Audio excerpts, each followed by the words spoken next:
When I first started looking into Islam, one of the things that blew my mind was how it straight up bans alcohol and drugs. And you know what? At first, I thought that's restrictive. That's control. But then I started thinking deeper. Every single culture, every single society drinks. It's seen as normal. Friday night, go get drunk. Celebrate something, get drunk. Sad, get drunk. It's all an escape. And when you escape life, every chance you get, you're not really living, are you? Islam says, no, face life head on. Don't run from it. That's strength. And I realized alcohol is one of the greatest tools of control. Governments love it. It keeps men weak, distracted, broke. Islam cuts it out completely. That's not weakness. That's real power. I've lived the so-called dream. Nightclubs, champagne, expensive bottles, VIP sections, all of it. And you know what? It's all fake. You're surrounded by people who don't care about you. Music blasting so you can't even think. And the next day you feel like garbage. Your head hurts. Your body's wrecked. Your money's gone. That's the reality. I look back at those nights now and think, how stupid was I? Islam says you don't need any of that to celebrate life. You don't poison yourself to feel alive. You find real joy in discipline, in prayer and family and purpose. Compare that to a guy passed out on the street outside a club who's really free, who's really strong. That was one of the biggest wake-up calls for me. You've got to understand alcohol isn't just a drink. It's a weapon. Look at history. Every empire, every corrupt regime, every government, they all pushed alcohol on the masses. Why? Because a drunk population is easy to control. They don't question. They don't resist. They don't fight for truth. Islam is the only religion that stood up and said, this destroys men. This destroys families. Don't touch it. That's wisdom. That's divine law. And when I looked at my past, how many bad decisions, how many stupid mistakes were fueled by alcohol, I realized the Quran is protecting men from themselves. It's not about restriction. It's about protection. And once I saw it like that, I couldn't unsee it. Now let's talk about drugs. Weed, pills, powders, whatever it is. People say it's for fun, for relaxation, for creativity. Nonsense. It's all escape. The truth is, life is difficult. You need to be sharp, focused, disciplined. Drugs destroy all of that. They make you lazy, paranoid, weak. And the worst part, they convince you you're enlightened. You think you've discovered something deep, but really you're just high. Islam bans all of it. No intoxication. And the first time I read that, I thought this is hardcore. But then I realized, of course it is. Because Islam builds warriors, leaders, protectors, and you can't lead if you're stoned out of your mind. Here's the truth. Real men don't need substances to feel strong. Real men don't need a drink to get confidence. That's weakness disguised as fun. You're at a party, you need 3 beers before you can talk to a girl. That's not confidence. That's dependency. Islam says, be a man without it. Build yourself until you can stand tall, sober, clear-minded. And I started to realize every time I thought I needed alcohol, it was just an excuse. It wasn't me being powerful. It was me being weak. Islam strips that weakness away. And once you stop leaning on those crutches, you start to see who you really are. And that's terrifying for most people. You ever wonder why alcohol and drugs are everywhere? Why ads for beer play during every sports game? Why music videos glorify weed? Why celebrities push pills? Because it's business. Trillions of dollars are made by keeping people addicted. And when you're addicted, you're predictable. You'll spend your money on the same poisons again and again. Islam saw this over 1400 years ago. That's why Allah says, stay away. Not just for health, not just for spirituality, but for freedom. Because once you're sober, nobody can sell you fake happiness. You become untouchable, and the system doesn't like that. That's why Islam banning alcohol and drugs isn't just religious, it's revolutionary. I've seen it. Broken homes, kids growing up in chaos, fathers drunk, mothers addicted, marriages destroyed, and people act like it's normal. But it's not normal. It's evil. Alcohol and drugs rip families apart more than anything else. And you know what Islam does? It cuts the problem at the root. No drinks, no pills, no broken homes from this poison. You can't tell me that's a coincidence. You can't tell me that's not divine wisdom. Every single time I meet a strong Muslim family, sober, disciplined, united, I see the difference. Compare that to the Western family system, collapsing under addiction, and tell me which one looks more like the truth. Here's the truth nobody wants to admit. Alcohol and drugs don't give you happiness. They give you a temporary escape, a fake high that leaves you emptier than before. You go out, you drink, you smoke, you laugh for a few hours, and then the next day, you wake up sick, tired, broke, and still facing the exact same problems you tried to run away from. That's not joy. That's self-destruction. Islam bans these poisons because it doesn't want men and women wasting their lives chasing illusions. The high fades, but the damage remains. Broken health, broken families, broken futures. Real happiness doesn't come from a bottle. Real fulfillment comes from discipline, purpose, faith, and achievement. Islam knows this. That's why it tells you don't fall for the trap. The fun they sell you is actually chains on your soul. A man chasing highs will never reach greatness because greatness is built through consistent effort, not intoxicated escapes. The strongest version of you doesn't need drugs. The strongest version of you builds his own highs through victories in life. Your brain is the most powerful tool you have. Every move you make, every decision, every strategy, it all comes from the sharpness of your mind. Now ask yourself this.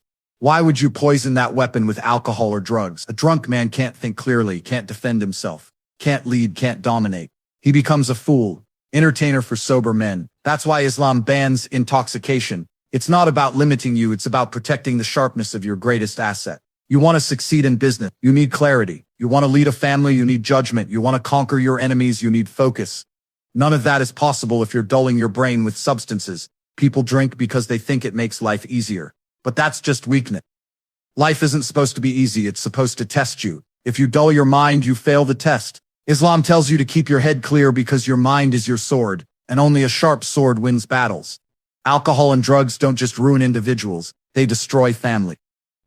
How many households have fallen apart because the father drinks away his income, loses his temper, and abuses his wife and kids? How many young men waste their lives in smoke-filled rooms, addicted, useless, unable to provide for anyone? Islam bans these poisons because the family is sacred. A strong family is the foundation of a strong society, and intoxication is the fastest way to break that foundation. When a man drinks, he stops being a protector. He becomes a danger. He loses respect. His kids grow up in chaos, often repeating the same mistakes. Islam wants families built on love, respect, and stability, not drunken fights and wasted years. A sober man can lead, guide, and nurture. A drunk man cannot. That's why Islam says no, because it's not just about you, it's about the people who rely on you. If you want to be respected, if you want your children to admire you, stay sober, be present, be a protector, not a problem. The West loves to say, you're free, free to drink, free to smoke, free to get high, but is that freedom or is it slavery with nice packaging? Think about it. If you need alcohol to have fun, are you free? If you can't get through a week without a drink, are you free? No, you're chained, you're addicted. Try quitting and you'll see how powerful your freedom really is. Islam flips the script.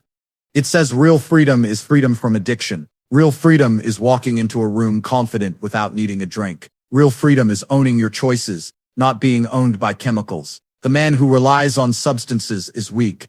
The man who relies on discipline is unstoppable. Western culture tells you freedom is doing whatever you want, even if it kills you. Islam tells you freedom is self-mastery, control over your urges, your mind, your body. Who's really free? The drunk guy stumbling in the street or the disciplined man walking tall, respected, sharp, and strong? You already know the answer. Let's call it out. People drink and take drugs because they're weak.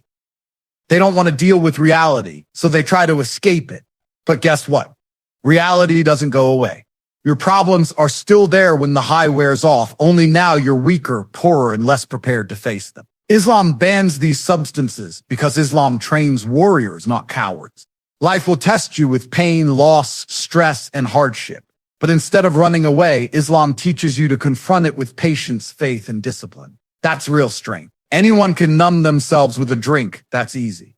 But standing firm, sober, facing your trials head on, that's power. Weak men numb their pain. Strong men grow through it. And Islam exists to produce strong men and strong women. That's why it doesn't allow the crutch of intoxication. Because when the battle of life comes, you can't fight drunk. You either face it strong or you lose.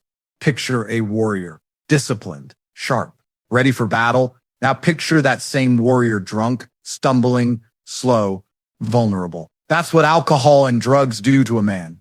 They strip away his warrior spirit and leave him defenseless. Islam bans intoxication because it wants you at your strongest always. It doesn't matter if you're not on a battlefield. Life itself is a battle. Every day you're fighting challenges, responsibilities, enemies, temptations. And if you dull yourself with substances, you've already lost. A sober man is alert, focused, unbreakable. A drunk man is weak, distracted, and broken. Islam trains you to be a lion, not a clown. That's why it forbids alcohol and drugs.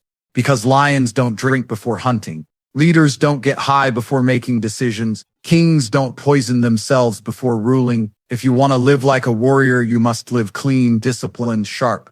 That's Islam's way. Alcohol and drugs don't just ruin you, they ruin the generations that come after you. A man who drinks, who wastes his life, who can't provide, doesn't just fail himself, he fails his children. His sons grow up weak, his daughters grow up unprotected, and the cycle continues. How many families are trapped in poverty because the father chose the bottle over responsibility? How many kids grow up traumatized because their parents were addicts? Islam bans intoxication because it thinks long-term. It's not just about you, it's about your legacy. Islam says build a strong family, raise disciplined children, create a legacy of honor. You can't do that if you're high every night.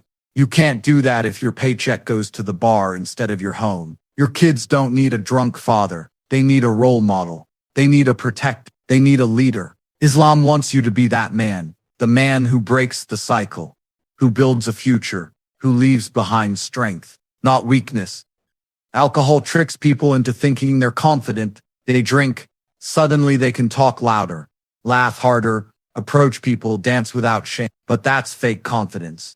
It's rented, not earned. The moment the alcohol fades, so does the courage. Islam bans alcohol because it wants you to build real confidence, the kind that doesn't need a bottle. Real confidence comes from discipline, from self-respect, from achievement. When you walk into a room sober and people respect you, that's power. When you can speak your mind without relying on a drink, that's confidence.